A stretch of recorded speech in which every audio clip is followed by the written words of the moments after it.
आज क्लियर है। फिजिक्स का टॉपिक बताना है सब लोग को। गुड मॉर्निंग बाबू।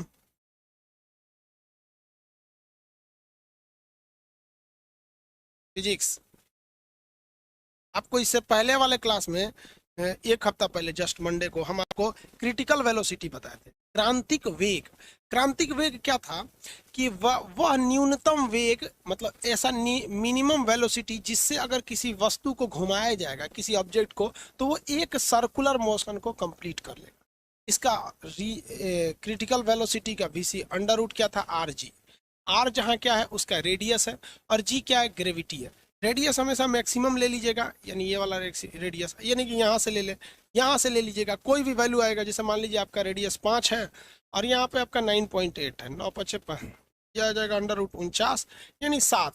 अगर आपका मिनिमम स्पीड 7 है, 7 मीटर पर सेकेंड, अब जैसा भी निकालें यूनिट उसमें, तो आप इसमें घूमिएगा 7 की स्पीड से तो आप नहीं गिरेंगे। तो ये था आपका क्रिटिकल वेलोसिटी। यहाँ तक आपको समझाया जा चुका था। क्रिटिकल वेलोसिटी के बारे में हम आपको बता दिए थे।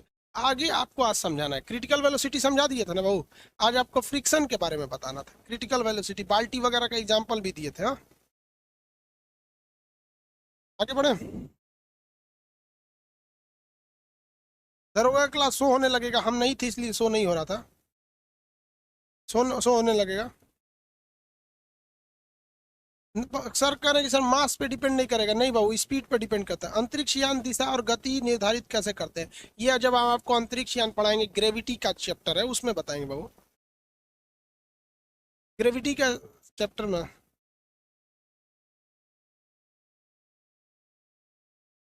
सर मुझे एम्स में जांच करना है, लेकिन वहाँ मन ही है, क्या बोलता है सर यहाँ पे।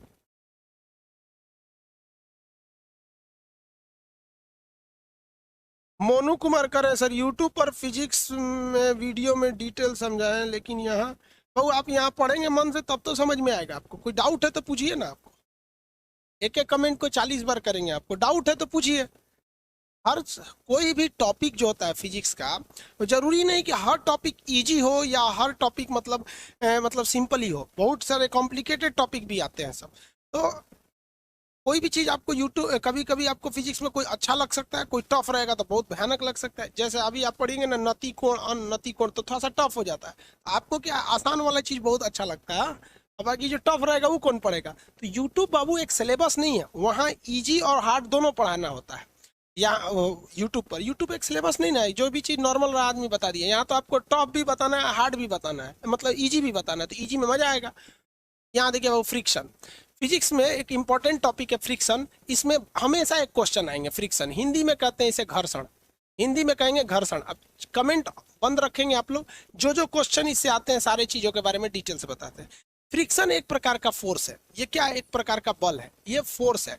बट इसके लिए खराबी है कि इसका जो डायरेक्शन होता है वो उल्टा होता है। डायरेक्शन कैसा होता है, विपरीत, अपोजिट होता है। तो फ्रिक्शन एक प्रकार विपरीत, फ्रिक्शन एक प्रकार का फोर्स है जो हमेशा विपरीत डायरेक्शन में ढकेलता है। जैसे अगर कोई चीज का मोशन इस डायरेक्शन में, हम यहाँ लिख देते हैं मोशन का ये डायरेक्शन है, तो आप बता सकते हैं फ्रिक्शन का डायरेक्शन क्या होगा, उल्टा हो जाएगा। ये हो जाएगा फ्रिक्शन का डायरेक्शन। फ्रिक्शन का डायरेक्शन, डायरेक्शन जब भी कोई चीज का उल्टा होता है तो उल्टे डायरेक्शन में फिजिक्स को निगेटिव कहा जाता है। वो ये थोड़ी कहेगा उल्टा है। तो अगर हमारा डायरेक्शन बदल गया तो माइनस का साइन देता है। ये हम आपको फर्स्ट क्लास में बताए थे जब हम आपको डिस्प्लेसमेंट बता रहे थे। तो अगर डायरेक्शन सीधा है तो पॉजिटिव बोलते हैं, डायरेक्शन उल्टा है तो निगेटिव बोलते हैं। तो आप बताइए कि अगर घर्षण के विरुद्ध अगर कहीं फ्रिक्शन है, तो फ्रिक्शन के कारण जो वर्क हो रहा है वो पॉजिटिव होगा कि निगेटिव होगा, हमेशा निगेटिव होगा, क्योंकि फ्रिक्शन हमेशा उल्टा काम करता है। फ्रिक्शन हमेशा कैसा काम करता है, उल्टा काम करता है। आपको भी पता है कि फ्रिक्शन एक ऐसा चीज है जो मोशन यानी गति, मोशन को हिंदी में क्या कहते हैं, गति। गति को क्या करेगा, घटाएगा कि बढ़ा देगा, घटा देता है। फ्रिक्शन हमेशा किसी भी चीज के मोशंस को घटा देता है, उसकी गति को क्या करेगा, घटा देगा। कभी भी कोई ऐसा फ्रिक्शन नहीं है जो उसकी गति को बढ़ाएगा। किसी को कोई दिक्कत नहीं है। इसमें से एक दो क्वेश्चन आपको हमेशा, ये देखिए ये सब पूछा हुआ क्वेश्चन हम यही लिख देते हैं। कहेगा क्वेश्चन, घर्षण के विरुद्ध किया गया कार्य कैसा होता है? तो घर्षण के विरुद्ध किया गया कार्य ऋणात्मक यानी निगेटिव होता है। क्यों? क्योंकि फ्रिक्शन का डायरेक्शन हमेशा बल मोशन के डायरेक्शन के अपोजिट होता है। फ्रिक्शन एक प्रकार का फोर्स है जो हमेशा कैसा काम करता है? निगेटिव काम करता है। अभी ढकेलेगा तो पॉजिटिव नहीं ढकेले, निगेटिव, किसी को कोई दिक्कत नहीं है यहाँ पर। ये गति को क्या करेगा? बढ़ाएगा। किसी को कोई दिक्कत नहीं ना?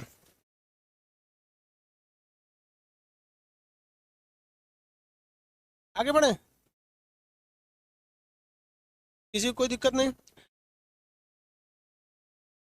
इनका जूम नहीं हो रहा है नितिन को।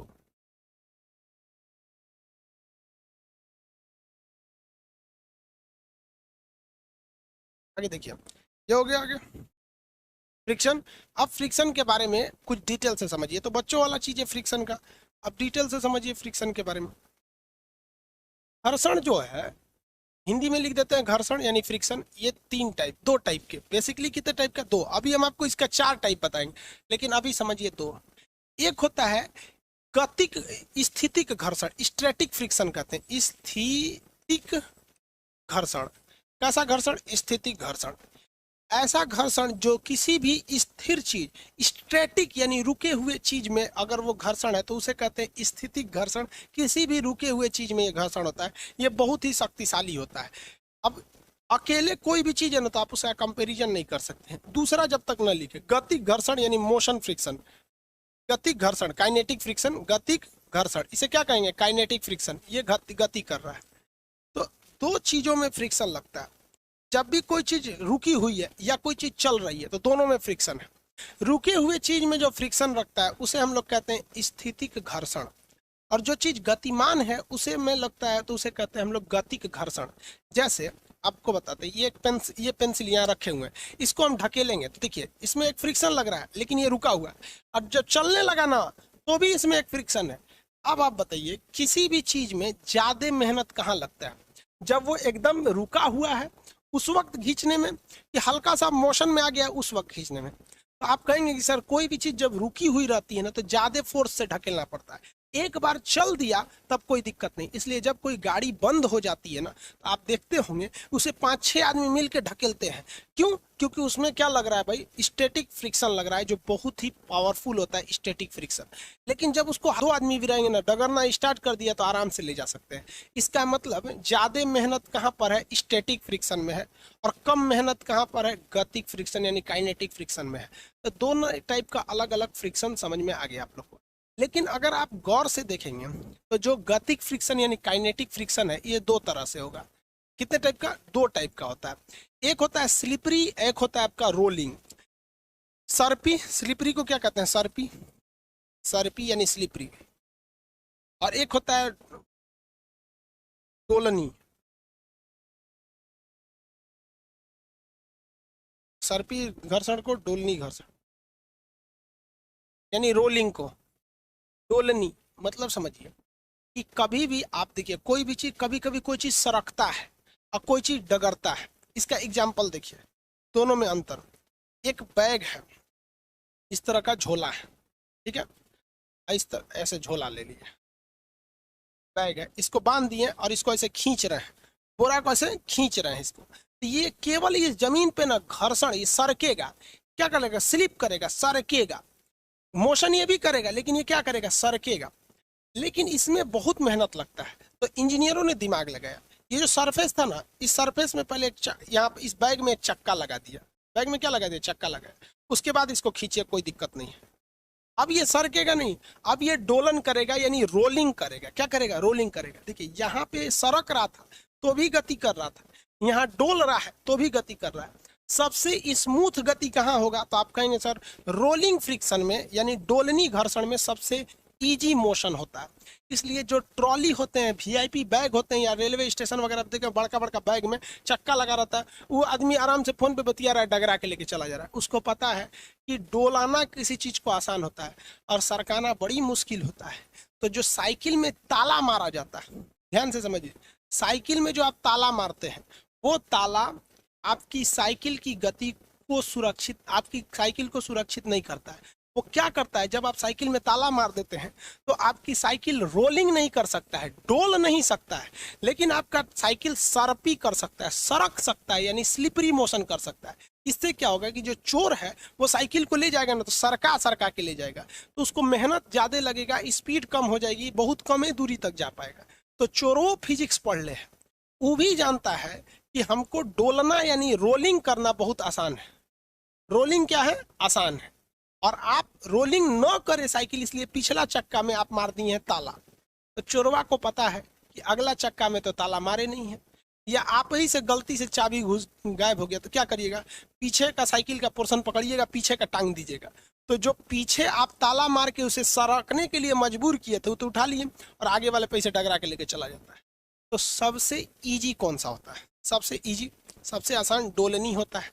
इससे टफ कौन सा होता है, सरपी होता है।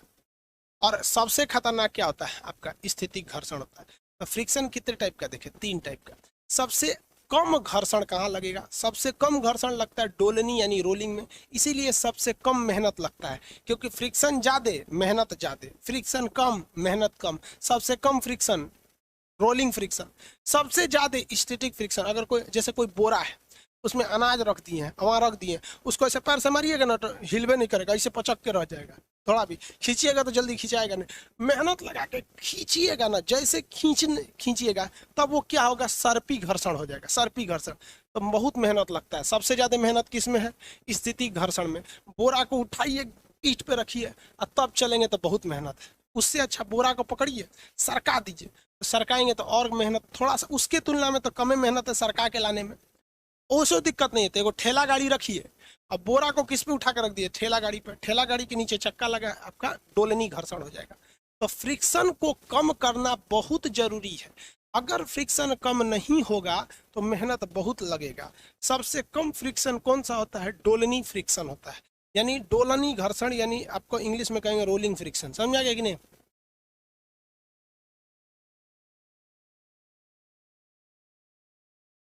आगे बढ़े। लोटनी, हाँ भाऊ, डोलनी भी हो सकता है, सॉरी लोटनी होता है, डोलनी लिख दिया रोलिंग को, मतलब भावनाओं को आप समझिए, लोटनी होता है। लोटनी रोल करता है, जिसको इंग्लिश में क्या कहते हैं, रोलिंग। आप समझ गए होंगे, थोड़ा सा भावनाओं को समझिए। ये क्या होता है, स्लिपरी होता है, ये स्टैटिक फ्रिक्शन होता है। यहाँ तक में समझ में आ गया आपको? आगे बढ़ जाओ। एक होता है आपका सीमांत घर्षण यानी लिमिटिंग फ्रिक्शन। टोटल 4 टाइप के फ्रिक्शन होते हैं, सबको समझ जाएंगे। सीमांत घर्षण समझा दिए, फ्रिक्शन। पहला होता है आपका स्थितिक, स्थितिक घर्षण। दूसरा हो गया आपका, दूसरा आपका बताइए, दूसरा बताइए तो गतिक घर्षण। गतिक घर्षण, गतिक घर्षण कितने टाइप का, 2 टाइप का। या तो सरकेगा तो इसे कहेंगे सर्पी, या तो लुढ़केगा, उस पर रोल करेगा वहां पर, डोलनी नहीं, उसे क्या कहेंगे, लोटनी, लोटनी घर्षण कहेंगे। तो आपको भले यहाँ 3 दिख रहा होगा, लेकिन एक्चुअल में 2 ही है।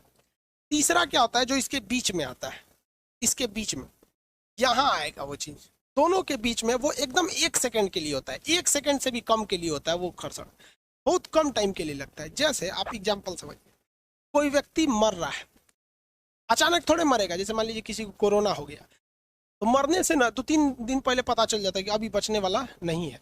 या कोई ऐसी बीमारी है, तो जिंदगी और मौत के बीच का जो हल्का सा समय होता है ना, कि नहीं अभी ये मरा है और अभी ये मरा नहीं, मरने वाला है, तो वो टाइम जो होता है उसी को कहते हैं सीमांत। अब यहाँ घर्षण में देखिए उसे क्या कहते हैं, लिमिटिंग फ्रिक्शन, लिमिटिंग फ्रिक्शन।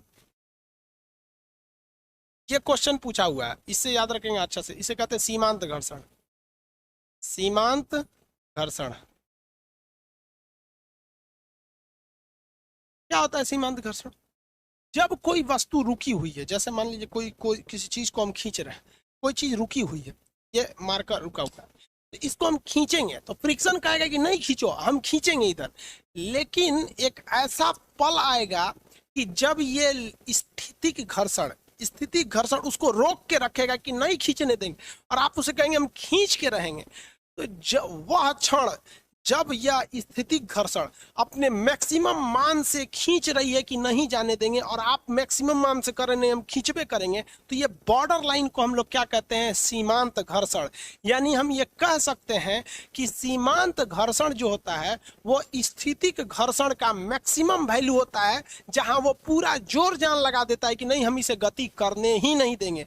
और जैसे ही आप इस सीमांत घर्षण से थोड़ा भी ज्यादा अगर खींच देते हैं तो वस्तु वह अपने गति में आ जाती है। समझ में आया? किसी भी वस्तु को रोकने के लिए लगाया गया घर्षण स्थितिक घर्षण यानी स्टैटिक फ्रिक्शन कहलाता है। ये किसी भी वस्तु को पकड़ कर रखता है, जाने नहीं देता है फ्रिक्शन की वजह से।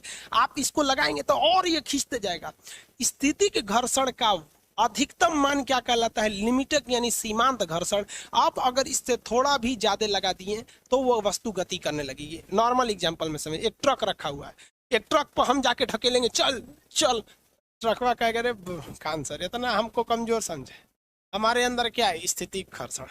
हम एक ठोकर को बुलाएंगे, कहेंगे तुम भी ढकेल, वो भी आके ढकेलेगा, वो नहीं ढकलाएगा क्योंकि उसके अंदर क्या है, सीमांत घर्षण।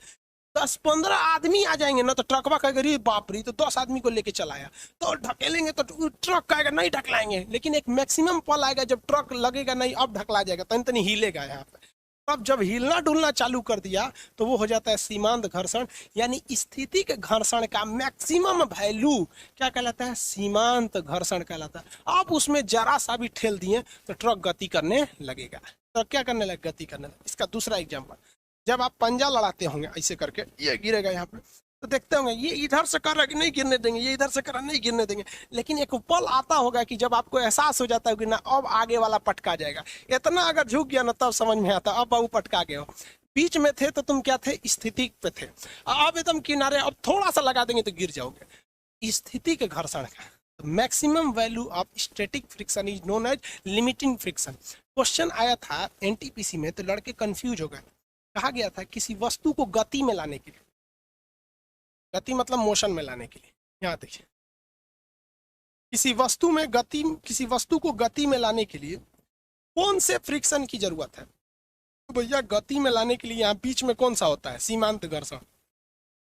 सीमांत घर्षण देखिए ना, स्थिति घर्षण उसे रोक रहा है, रोकते रोकते जहां वो एकदम मैक्सिमम कहता है कि ना भैया अब मत बल लगा देना, तो उस मैक्सिमम वैल्यू को क्या कहते हैं, सीमांत घर्षण।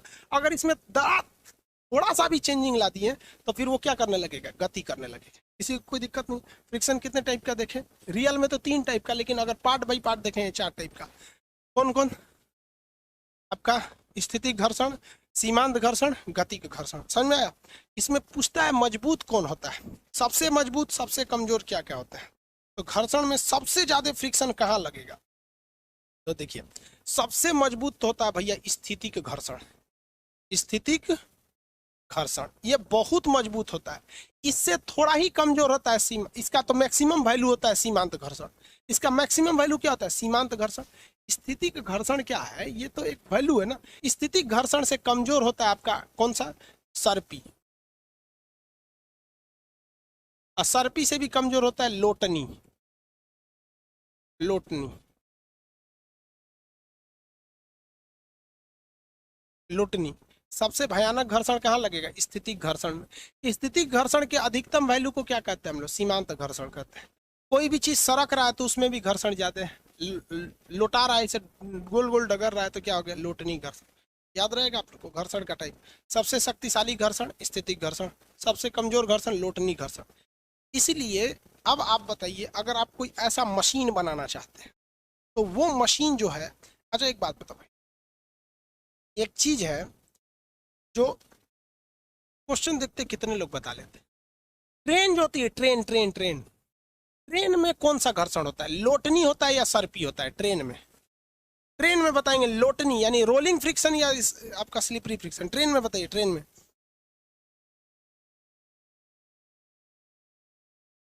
ट्रेन में बताएंगे लोटनी। वेरी गुड, रोलिंग यानी लोटनी होती है ट्रेन में, रोलिंग यानी लोटनी होती है। आगे बढ़िए। पानी वाली जो जहाज होती है यानी नाव होती है, नाव जो पानी पे चलती है, नाव, पानी वाली जहाज, बोट या शिप, उसमें कौन सा होता है, पानी वाली जहाज या नाव या बोट में क्या होता है, आंसर दीजिए, बोट में क्या होगा, बोट में, बोट बोट बोट बोट में कौन सा होता है भैया? बोट में slip ring, very good. Boat में स्लिप रिंग होता है।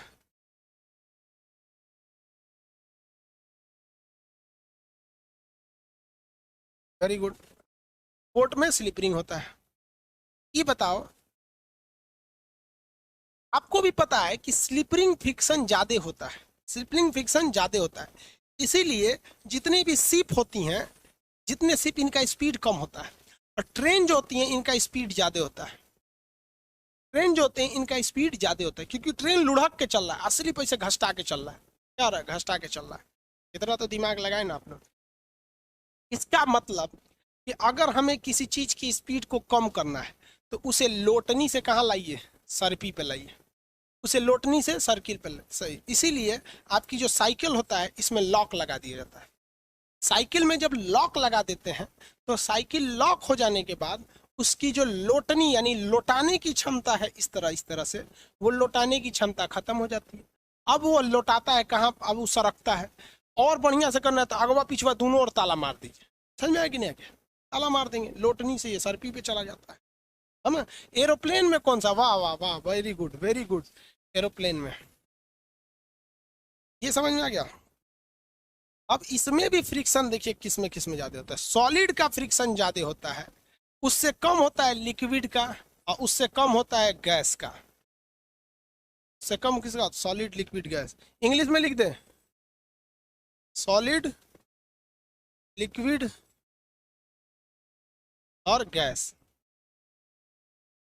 अब बता बबुआ, एरोप्लेन किस में उड़ती है? हवा में उड़ती है, इसलिए धनाधन भागती है। समझ आ गया कि नहीं? उसमें किसी कोई दिक्कत नहीं है। पानी में किसी चीज को आप पानी के ऊपर कोई भी चीज तो लौटा सकती नहीं, क्योंकि पानी जो होता है ना नीचे से प्रतिक्रिया बल लगाता ही नहीं, इसलिए पानी में सोचिएगा लोटा लोटा चले तो कैसे लौटाइएगा? नहीं लौटा पाते हैं यहाँ पे। पानी में सरकबे करिएगा, और सॉलिड पे भी सरकना पड़ेगा आपको। तो देखिए एक बात बताएं, एक बात आपको बताएं, कोई नाव ले लीजिए, नाव, नाव यानी बोट, उसको जल में यानी पानी में खींचिए, उसी नाव को बालू पे खींचिए, आपको समझ में आ जाएगा किस पे ज्यादा मेहनत लग रहा है। नाव जो है पानी में आराम से खींचा जाती है, क्योंकि पानी का फ्रिक्शन क्या होता है? कम होता है, क्योंकि पानी क्या लिक्विड है। उसी नाव को अगर बालू पे खींचेगा तो फिर नहीं खींचा पाता है। समझ में आया कि नहीं आ रहा? इसमें कोई दिक्कत? तो सॉलिड, लिक्विड, गैस में भी डिपेंड करता है ये घर्षण की वैल्यू। आगे बढ़े।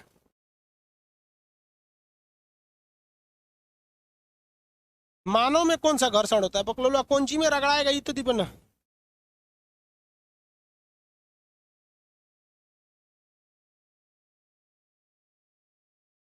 एंगुलर मोमेंटम के बारे में आगे बताना है, जब आपको एसएचएम पढ़ेंगे तब, बीच में नहीं। हाइपर लूप के बारे में बता दिए अभी। सॉलिड, उसके बाद लिक्विड, और उसके बाद गैस। अब आगे देखिए, फ्रिक्शन को कम कैसे करें? आप सबको पता है कि फ्रिक्शन को हमें कम करना है, तो फ्रिक्शन को रिड्यूस करने के लिए, फ्रिक्शन यानी घर्षण, इस पर अभी न्यूमेरिकल बताएंगे। फ्रिक्शन को कम करना, फ्रिक्शन को कम करना अच्छी बात है कि नहीं है? सबको पता है अच्छी बात है भाई। फ्रिक्शन में ज्यादा रहेगा तो दिक्कत करेगा। सबसे पहला काम कीजिए कि जितना भी सरकने वाली चीज है, सर्पी घर्षण, क्या है? सर्पी घर्षण, इसे लौटाइए, लोटनी करिए, लोटनी। यानी साइकिल में अगर ताला मारे हैं तो ताला खोल दीजिए, क्योंकि ताला मारेंगे तो सरकेगा, इसे लोटनी हो जाएगा। ये काम कौन करता है? Ball bearing, ball bearing, ball bearing. Ball bearing क्या करता है? किसी भी चीज को क्या करता है? वो सरकने नहीं देता है, गोल गोल घुमाने लगता है। पंखा में क्या लगा होता है? बेयरिंग लगा होता है, बॉल बेयरिंग। बॉल बेयरिंग क्या करेगा भाई? क्वेश्चन आएगा, बॉल बेयरिंग क्या करता है? तो सर्पी घर्षण को लोटनी में बदलता है।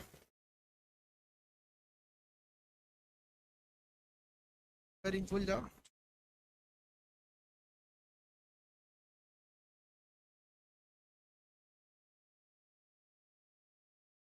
देखिए ये आप लोग बेयरिंग तो देखे होंगे, बॉल बेयरिंग, ये अक्सर लगाया गया रहता है हर जगह पे, आपको देखने को मिलेगा बॉल बेयरिंग। ये सब का काम क्या होता है बॉल बेयरिंग का? ये किसी भी चीज को ना घुमाने का काम करता है, क्योंकि पता है कि भाई कोई भी चीज अगर घूमेगी बॉल बेयरिंग में तो उसमें घर्षण की वैल्यू थोड़ी सी क्या हो जाती है, कम हो जाती है, नहीं तो फिर वो ज्यादा दिक्कत करेगा। देखिए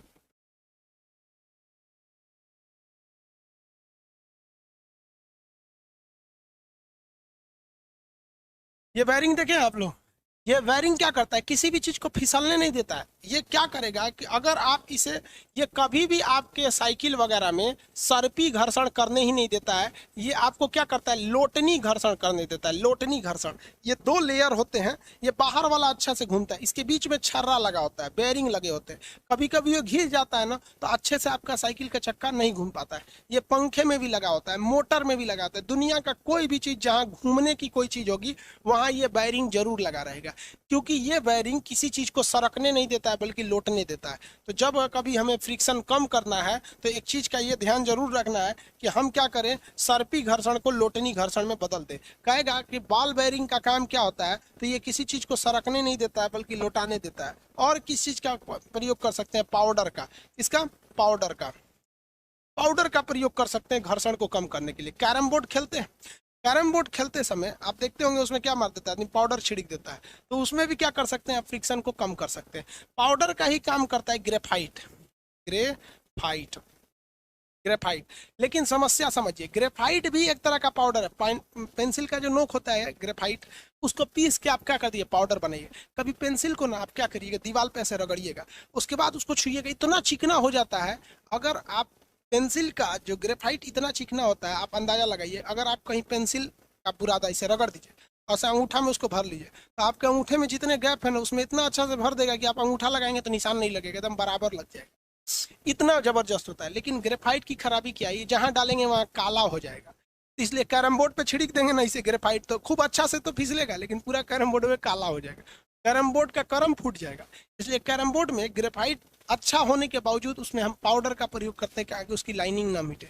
लेकिन अगर कोई चीज पहले से काला है तो उसमें ग्रेफाइट फेंकिए, जैसे कोई मशीन है, मशीनें घूम रही हैं वहां पर, तो उसमें ना पाउडर छिड़क दिया जाता है, ग्रेफाइट का पाउडर छिड़क दिया जाता है। तो वो क्या करता है, और स्मूथ कर देता है। तो ग्रेफाइट का पाउडर क्या करता है, स्नेहक का काम करता है। स्नेहक, स्नेहक मतलब क्या होता है, लुब्रिकेंट, हिंदी में लिख देते हैं स्नेहक। ग्रेफाइट किसका काम करता है, स्नेहक का। स्नेहक मतलब समझते हैं ना, किसी की चीज को चिकना कर देना, लुब्रिकेंट का काम कर देना है, जैसे लुब्रिकेंट, लुब्रिकेंट का काम करता है। लुब्रिकेंट का मतलब क्या होता है, लिबिर, लिबिर पदार्थ। लुब्रिकेंट में आ जाता है तेल, ग्रीस। ग्रीस समझते हैं, घी की तरह होता है। बॉल बेयरिंग यानी दरवाजा के उसमें लगा दिया जाता है, साइकिल उकिल की दुकान पर जाएंगे खूब ग्रीस लगा देता है। तो ग्रीस लगा दीजिए, या मशीन वगैरह में तेल डाल दीजिए, दरवाजा नहीं खुलता। आप देखेंगे ना साइकिल में एक तो तेल, कुप्पी से तेल भरा जाता है, जहां जहां पे वहां पे तेल भर दीजिए। तो साइक तेल, ग्रीस, ये किसका काम करते हैं, लुब्रिकेंट का। हिंदी में क्या बोलेंगे आप, उसे स्नेहक कहेंगे। तो आप अगर देखेंगे स्नेहक में कौन कौन आता है, तो भाई पाउडर भी आता है, लेकिन इसका एक लिमिटेड यूज है, फ्रिक्शन कम होने लगता है पाउडर के जगह पे। आगे बढ़े, ये हो गया पाउडर का काम करता है। ग्रेफाइट भी स्नेहक का काम करता है। कहेगा मशीनों में कौन सा स्नेहक के रूप में क्या डाला जाता है, तो मशीनों में स्नेहक के रूप में ग्रेफाइट डाल दिया जाता है, जिसे हम लुब्रिकेंट कहते हैं। स्नेहक को हिंदी में लुब्रिकेंट कहते हैं। तेल या ग्रीस का भी प्रयोग किया जाता है। आप देखेंगे चोर, पहले तो चोर होते थे, अब तो डकैत हो गया, बंदूक दिखा के ले लेता है। तो चोर जब चोरी करने जाता था ना, तो हाफ पैंट पहन के जाता था, अब पूरे शरीर में तेल लगाया रहता।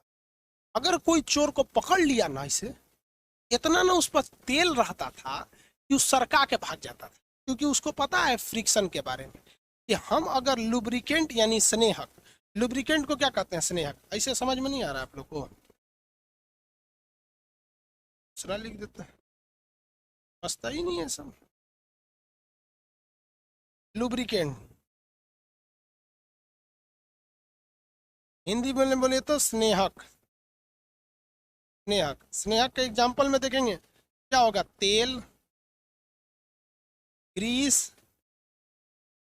और क्या हो जाएगा आपका, तेल, ग्रीस, पाउडर,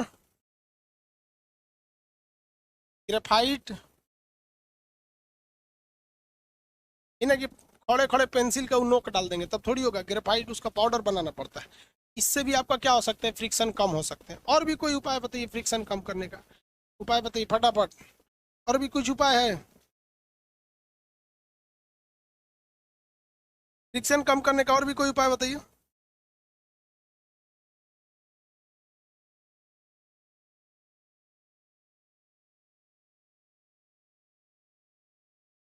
और कोई उपाय?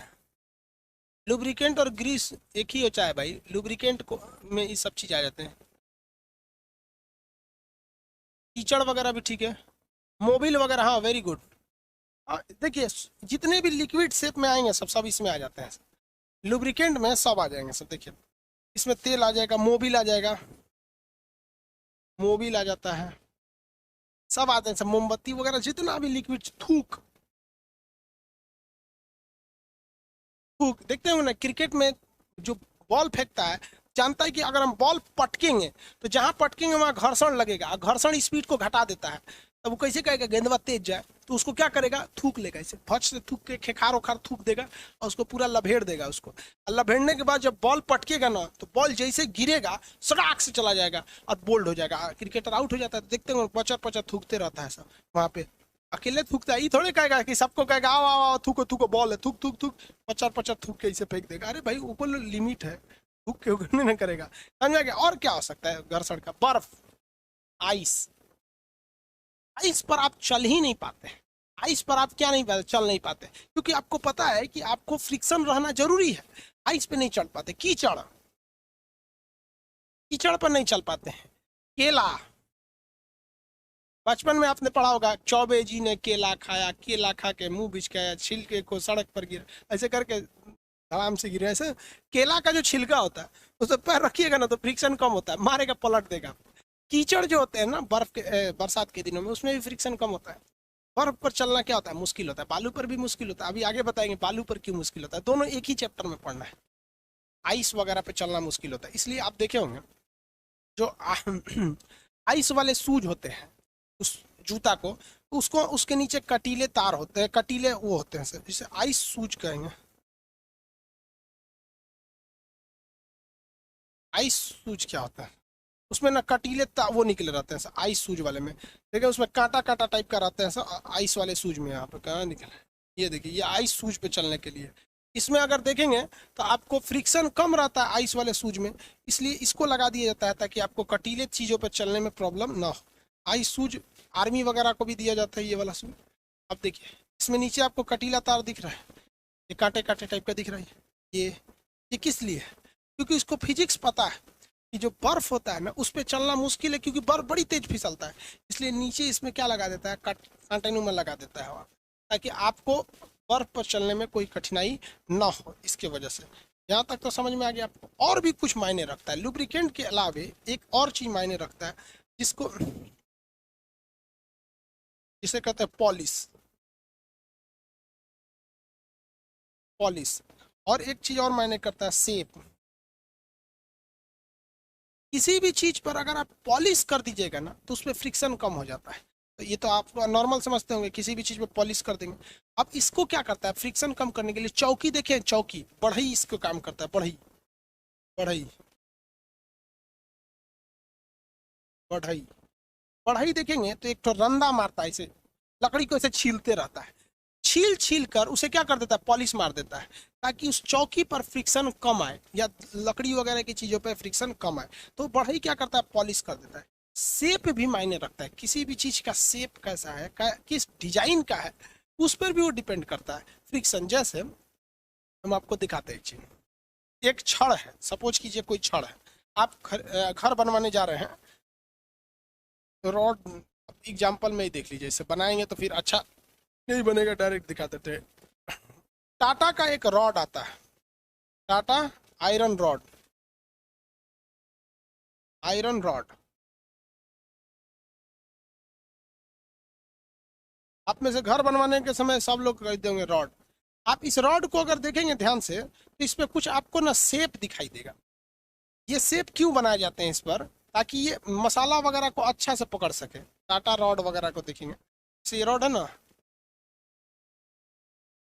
इस पे आपको दिखेगा, ये जानबूझ के बता देता है इस तरह का शेप, ताकि इसमें फ्रिक्शन आ जाए, और जैसे फ्रिक्शन आएगा ये किसी भी चीज को अच्छे से पकड़ लेगा।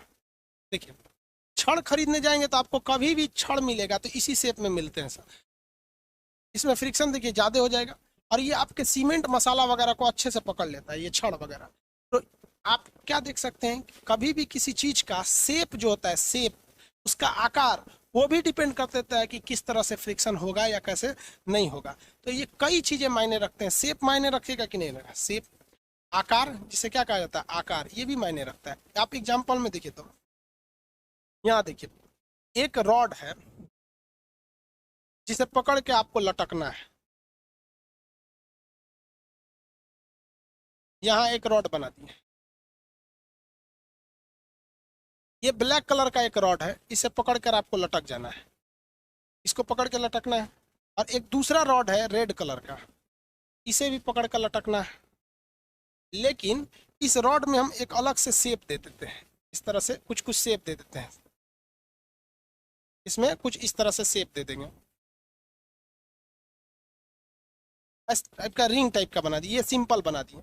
अब हम इस पे एक तो आदमी छोटिया को चढ़ा देते हैं, छोटिया इस पे चढ़ी हुई है, इसे पकड़ ले रहे छोटिया यहाँ पर, और इस पे चढ़ा हुआ है छोटिया, छोटुआ।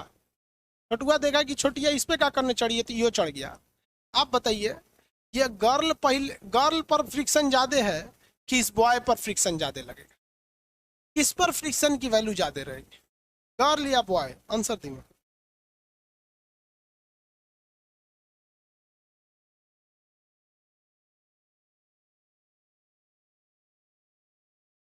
बताइए फटाफट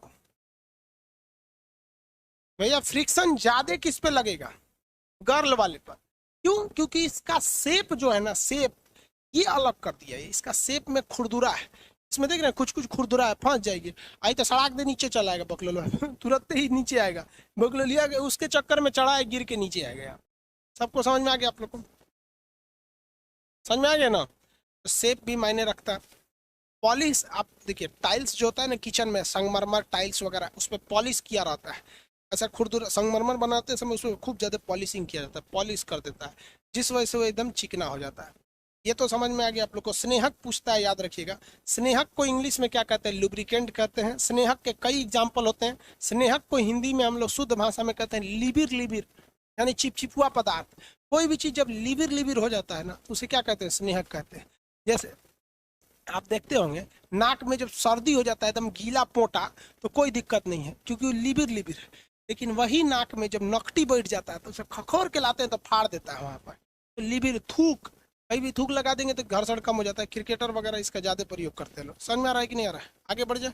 ये हो गया आपका स्नेहक वगैरह का चीज़। अब आप में से इसमें आंसर दीजिए, आंसर दीजिए। अब बताइए कि क्या साइज किसी भी चीज़ का, यानी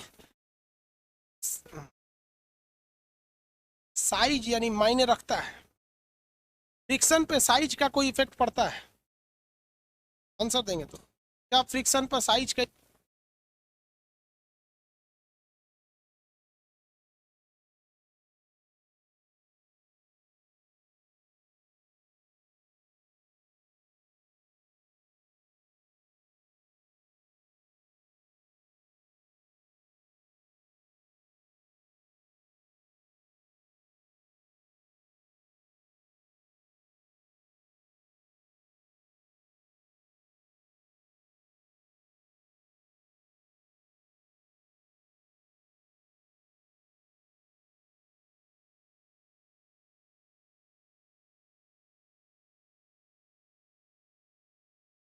अरे no yes, no yes, no yes, कोई आकार नहीं, साइज का कोई इफेक्ट नहीं पड़ता है।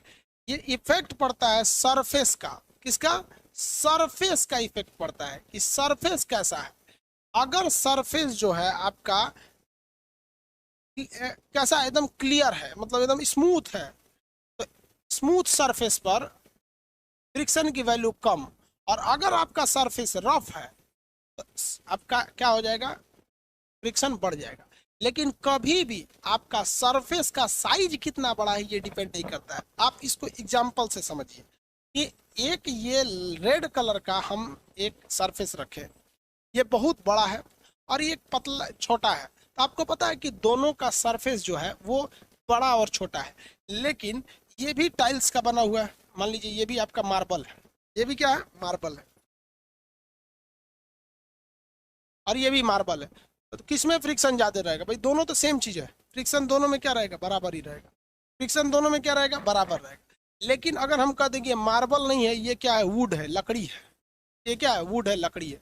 तो इसमें फ्रिक्शन की वैल्यू ज़्यादा हो जाएगी क्योंकि लकड़ी खुरदुरा होता है, और मार्बल यानी संगमरमर में फ्रिक्शन कम हो जाएगा क्योंकि इसमें इसमें क्या होता है? ये चिकना होता है। तो कभी भी फ्रिक्शन याद रखिएगा, वो आपके सरफेस के साइज पर डिपेंड नहीं करता, वो डिपेंड करता है कि आपका सरफेस की क्वालिटी कैसी है, स्मूथ है या फिर कैसा है। जैसे अगर हम ये कपड़ा पहने हैं, ये जो कपड़ा हम ये पहने, कोई दूसरा शर्ट पहनेंगे तो अपने ही साइज का पहनेंगे। तो दोनों, हम कोई भी शर्ट पहने तो साइज तो सेम रहता है, साइज में तो कोई अंतर नहीं आएगा। लेकिन अगर हम सूती कपड़ा पहनेंगे तो उसमें फ्रिक्शन ज़्यादा होता है, सूती में फ्रिक्शन ज़्यादा होता है। लेकिन वही हम पार्टी वियर वेलवेट वाला कपड़ा पहन लेंगे तो साइज तो मेरा वही रहेगा, लेकिन वो रफ, वो थोड़ा स्मूथ रहता है तो उसमें फ्रिक्शन कम होता है। तो बियाह शादी में देखिए ना, एकदम चमकौआ कपड़ा पहनता है सब फ्रिक्शन में। आगे बढ़ जाए। तो कभी भी याद रखिएगा, सरफेस कितना बड़ा है या छोटा है इस पे डिपेंड नहीं करता है।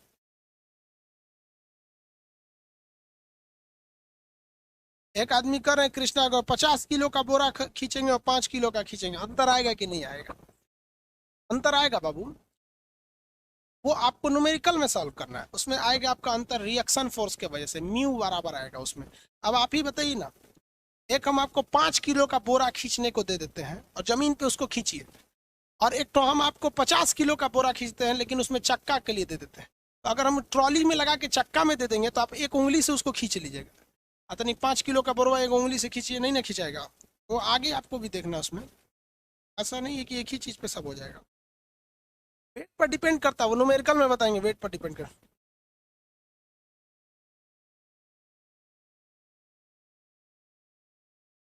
ये नेता कौन घुस गया बाबू? मैं देश के 100 करोड़ लोगों से पूछना चाहता हूँ कि आपको समझ में आया है नहीं? बाबू ये नेतागिरी वाला बात यहाँ क्या करता है? देश में 100 करोड़ लोग यहाँ पढ़ रहे हैं, तू 100 करोड़ लोग से पूछ रहा है? अरे बकलोल बा।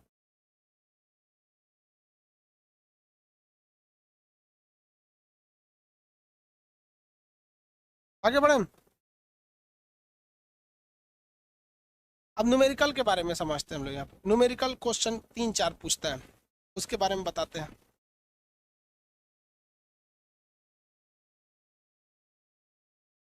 न्यूमेरिकल में फर्स्ट न्यूमेरिकल पूछता है आपका म्यू से, दूसरा पूछता है आपका एंगल से, यानी एंगल मतलब क्या होता है? थीटा। दूसरा आपका पूछता है कि रियल्टेंट फोर्स क्या है या फिर फ्रिक्शन फोर्स क्या है, या फिर चौथा पूछता है कि वेलोसिटी से पूछेगा, या फिर पूछेगा कितनी दूरी जाके रुकेगा, या फिर कितना पूछे कितना टाइम लाके पूछेगा।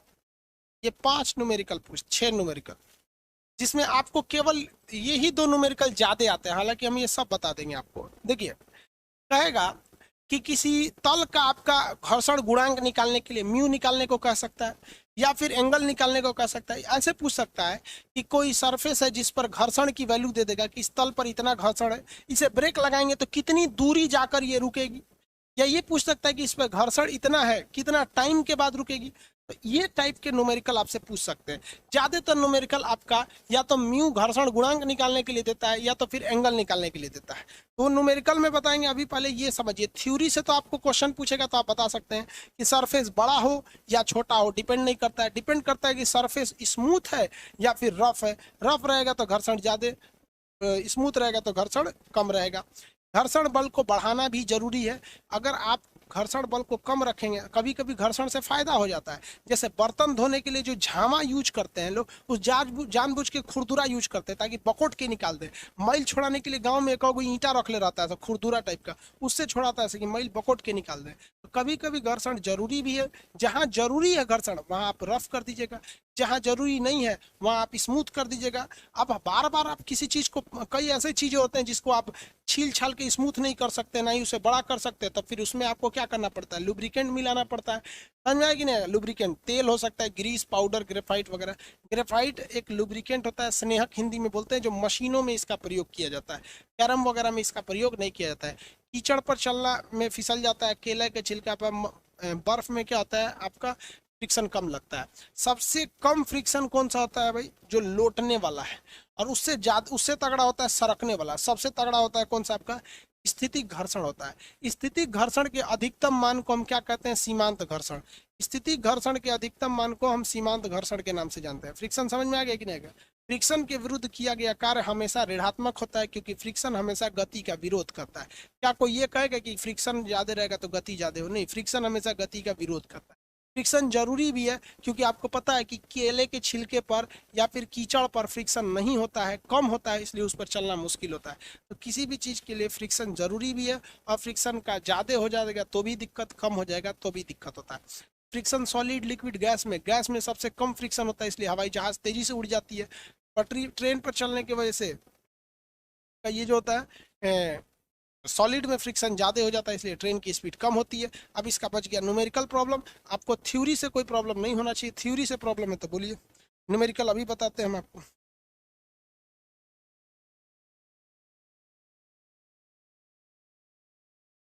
निशांत कुमार कह रहे हैं कि सब लोग मिलकर क्वालिटी ऑप्शन के लिए एक बार कमेंट करो। आपको क्या लगता है, आप सब लोग मिलकर कमेंट करेंगे तो एक बार में हो जाएगा? हाँ, हमको खुद टाइमिंग लगते हैं किसी चीज़ को करने के लिए। हम खुद बोले हुए हैं हो जाएगा तो आपको बता देंगे, नहीं तो आप कमेंट करते रहेंगे। सब लोग मिल के करेंगे, क्या दिक्कत है? एक बटन दबाएंगे सबका कमेंट ऑफ हो जाए। नेतागिरी मत कर बाबू क्लास में। आपको पहले भी बोले हैं, हम डॉक्टर के पास गए थे, 2 चीज़ का दवाई दिया, गुस्सा तेज आ जाएगा, दूसरा नींद आएगा। सर साइज पे डिपेंड कैसे नहीं करेगा, ये समझ में नहीं आया, क्योंकि साइज बढ़ने पर कॉन्टेक्ट एरिया बढ़ जाता है। स्मूथ रहना चाहिए। देखिए हम अभी आपको एग्जाम्पल देके बता देते हैं, चलिए।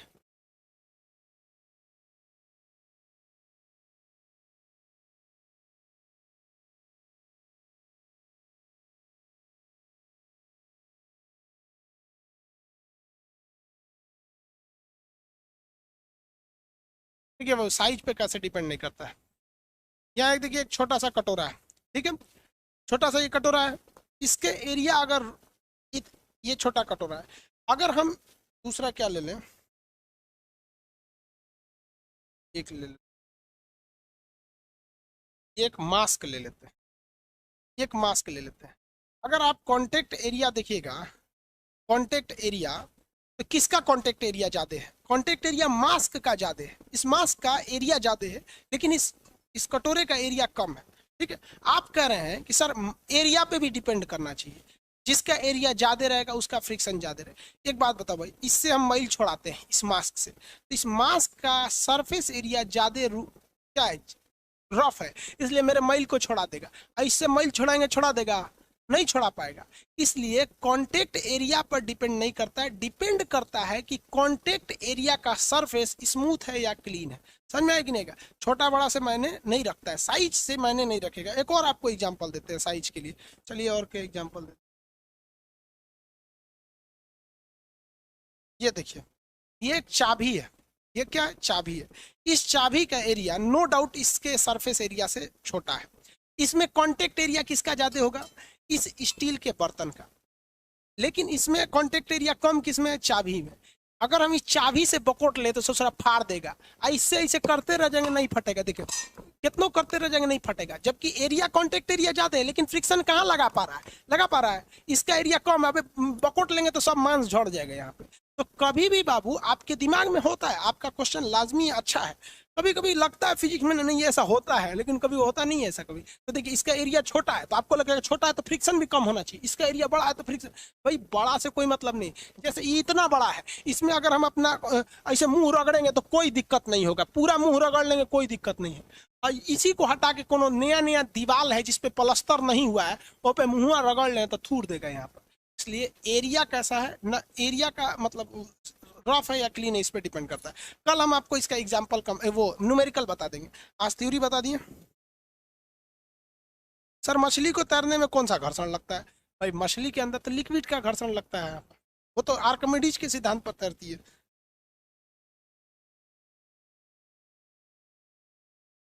आगे बढ़े, चलिए आगे कल समझेंगे। हाँ।